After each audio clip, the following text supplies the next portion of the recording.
और अब बात बजट की, जिससे लोगों की उम्मीदें काफी बढ़ गई हैं। बजट में कैपिटल गेन्स टैक्स को सरल बनाने की दिशा में कदम उठाए जा सकते हैं। साथ ही सरकार के पास न्यू टैक्स रिजीम को लेकर कई सुझाव आए हैं और उसमें बदलाव देखने को मिल सकते हैं। इन सभी मुद्दों पर रेवेन्यू सेक्रेटरी तरुण बजाज से एक्सक्लूसिव बातचीत की हमारे संवाददाता आलोक प्रियदर्शी ने। आप भी सुने।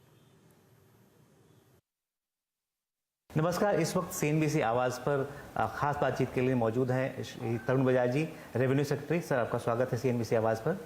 सर, सबसे पहला सवाल यही कि पूरे साल आपने जो कैपिटल गेंस की गुत्थी थी, पेचीदगियाँ थी, उसको सुलझाने में लगाया और इस पर काफ़ी मुखर भी रहे। पूरी इंडस्ट्री और पूरा जो मार्केट है वो एक्सपेक्ट कर रहा था कि इस बार कुछ बड़ा देखने को मिलेगा। तो आखिर आपकी जो कोशिश है कैपिटल गेंस की गुत्थी को सुलझाने की, वो कहाँ तक पहुँची है और क्या हम इस बजट में आता हुआ देख सकेंगे? देखिए, मंजिल तक पहुँचाने का काम अब मेरे जो सक्सेसर हैं उन पर है, तो देखना पड़ेगा कि वो इसको 1 फरवरी को उजागर करते हैं या नहीं करते हैं। लेकिन कैपिटल गेंस पे स्टडी किया गया है और कुछ हमें मीडिया से और बाहर से भी इसके रिस्पॉन्सेज मिले हैं। तो ये देखने की बात है कि इसमें कितना कुछ इसमें पॉलिसी इंटरवेंशन आता है या नहीं आता है, तो ये तो बजट ही बता पाएगा। जी, जहाँ तक कई सारे इक्विटी हो, गोल्ड हो, चाहे रियल एस्टेट हो, अलग अलग टाइम फ्रेम है कैपिटल गेन टैक्स समझने के लिए। तो ये नॉर्मली लोगों को काफ़ी परेशान करती है।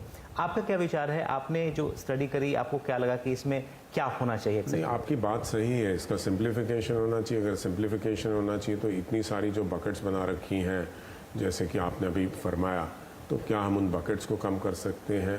क्या उनका टैक्स रेट्स ऑलमोस्ट बराबर कर सकते हैं? लॉन्ग टर्म शॉर्ट टर्म में क्लैरिटी ला सकते हैं? और पीरियड ऑफ लॉन्ग टर्म और शॉर्ट टर्म में भी हम क्या क्लैरिटी ला सकते हैं? किसी में 1 साल है, किसी में 2 साल है, किसी में 3 साल है, किसी में इंडेक्सेशन है कि इंडेक्सेशन के साथ कैपिटल गेन कैलकुलेट करेंगे, किसी में इंडेक्सेशन नहीं है। तो यही चीज़ें पेचीदगी इसमें पैदा करती हैं, जिसको कि आवश्यकता है कि इसमें कुछ करने की ज़रूरत है। तो देखते हैं बजट में, उम्मीद पर ही कायम है हम। तो उम्मीद है कि उम्मीद करेंगे कि लोगों को अच्छी खबर देखने को मिलेगी। दूसरा सवाल ये कि सर, जो विंडफॉल गेन टैक्स आप लोगों ने लगाया, उसके बाद से कई बार आप लोगों ने उसको रिव्यू भी किया, कम भी किया, ज़्यादा भी किया। क्या एक्चुअल स्थिति है इस वक्त आज की डेट में? अगर देखें तो क्या विंडफॉल गेन टैक्स जो है उसको हटाया जाना संभव है, और है तो कब तक? मैं आपको बताना चाहूँगा, विंडफॉल टैक्स 2 चीज़ों पर है। एक तो क्रूड पर है कि जो क्रूड, और वो भी जो देश में पैदा होता है, क्योंकि क्रूड का दाम इंटरनेशनल मार्केट में बढ़ गया, पर क्रूड को पैदा करने की कॉस्ट बराबर या उसके आसपास ही रही है। तो जो प्रॉफिट पहले इतना होता था, अब वो इतना प्रॉफिट है, तो इसलिए उसका कैपिटल गेंस खींचा है। दूसरा है प्रोडक्ट्स पे, जैसे पेट्रोल, डीजल और एटीएफ पे है, तो उनका इंटरनेशनल भाव जो होता है उसके हिसाब से बिकता है, लेकिन उसकी कॉस्ट, उसमें जो क्रैक्स बोलते हैं, वो क्रैक्स काफ़ी बढ़ गए हैं। इसका मतलब है कि प्रॉफिट बढ़ गया है कंपनीज़ का जी। और ये जो प्रॉफिट बढ़ा, वो इस वजह से नहीं बढ़ा कि कोई इनोवेशन हुई या उन्होंने कोई नया चीज़ उन्होंने किया, बल्कि इसलिए हुआ कि इंटरनेशनल इकोनॉमिक सिचुएशन बदली। तो उसका टैक्स कुछ पोर्शन हम लेने की कोशिश विंडफॉल टैक्स के द्वारा की गई है। अगर विंडफॉल गेन ख़त्म हो जाता है या कम हो जाता है, तो विंडफॉल टैक्स भी ख़त्म हो जाएगा। तो ये बात इस चीज़ से भी नज़र आती है कि हर 2 हफ्ते में हमने इसको कम किया है या ज़्यादा किया है। तो इंटरनेशनल प्राइसेस जैसे जैसे ऊपर गए या नीचे गए, हमने इसको चेंज किया है। जी, सबसे जो बजट पे जो नज़र रहती है लोगों की, वो रहती है पर्सनल इनकम टैक्स या जी। पूरे साल आपने भी इस चीज़ को लेकर भी कि एग्जम्पशन फ्री रिजीम होना चाहिए, खासतौर से डायरेक्ट टैक्स के रिजीम में, उसको लेकर काफ़ी आपने कहा और न्यू टैक्स रिजीम देखने को भी हमें मिला। लेकिन अभी आज की डेट में जो न्यू टैक्स रिजीम है, ऐसा जानकारी मिल रही है आपकी, इसको बहुत हाथों हाथ लोग नहीं ले पा रहे हैं इस वक्त। तो क्या इसमें बदलाव करने की ज़रूरत है और क्या 2 टैक्स रिजीम एक साथ कब तक चल सकता है ये? तो आपने अपना सवाल का जवाब भी अपने सवाल में ही ऑलमोस्ट दे दिया है कि अब इस बजट में क्या होता है, ये तो देखने वाली बात है। लेकिन जब तक हम नई रेजीम को ऐसा नहीं बनाएंगे कि लोग, क्योंकि लोग भी क्या देखते हैं, वो देखते हैं कि मैं अगर इस नई रेजीम में टैक्स देता हूँ तो मेरा टैक्स कितना बनता है, पुरानी रेजीम में देता हूँ तो कितना बनता है। जिसमें कम बनेगा उसी में ही वो जाएंगे। तो अगर वो पुरानी में ही जा रहे हैं तो इसका मतलब नई रजीम में हमें कुछ टिंकरिंग करने की आवश्यकता है। तो वो अगर हम जब भी कर पाएंगे उसको, तो आई थिंक लोग फिर ऑटोमेटिकली शिफ्ट हो जाएंगे।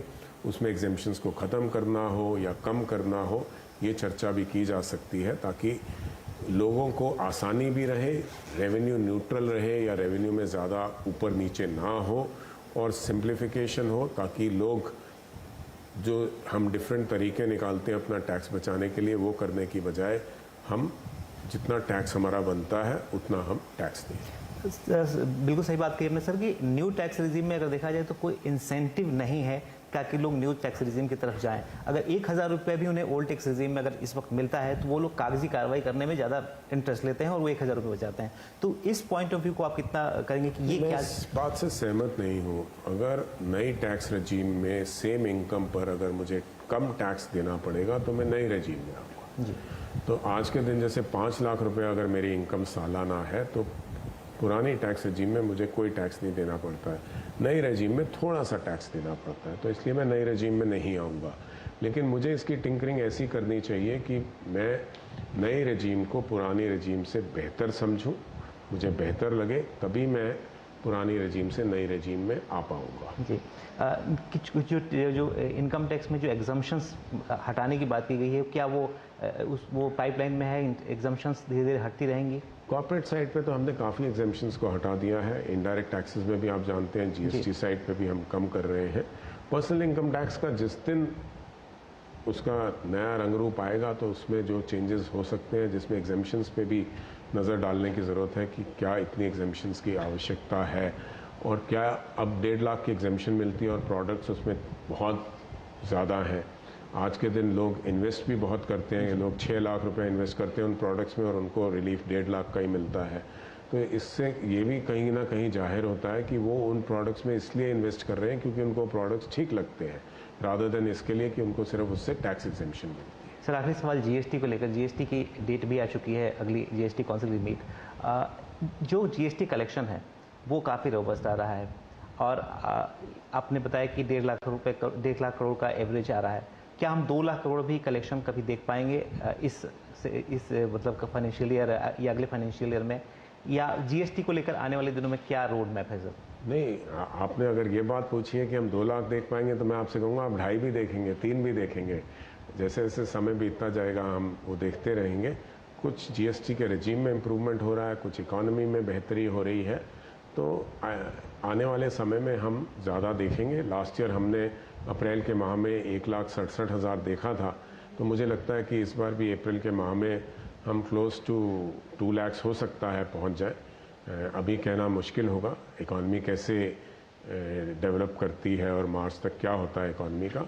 तो अब जीएसटी रजीम में जो नकारात्मक हमारा उसको देखने का तरीका था वो अब बहुत सकारात्मक हो गया है। इससे स्टेट्स भी अब खुश हैं कि उनको रेवेन्यू मिल रहा है और थोड़ा सिंप्लीफाई भी हुआ है जो कि टैक्स पेयर्स हैं उनके लिए भी, और सेंट्रल गवर्नमेंट भी देखती है कि उसका ये पैसा आ रहा है। इवन जीएसटी सेस में भी ज़्यादा पैसा आ रहा है। तो चारों तरफ से इसमें इस बार पिछले 1 वर्ष में मुझे इसमें कुछ ठीक सुनने को मिला है। तो मुझे उम्मीद है कि आने वाले समय में इसमें और इम्प्रूवमेंट्स होंगी और हम और आगे इसमें बढ़ पाएंगे। शुक्रिया सीएनबीसी से बात करने के लिए। धन्यवाद। और अब बात मार्केट की करेंगे।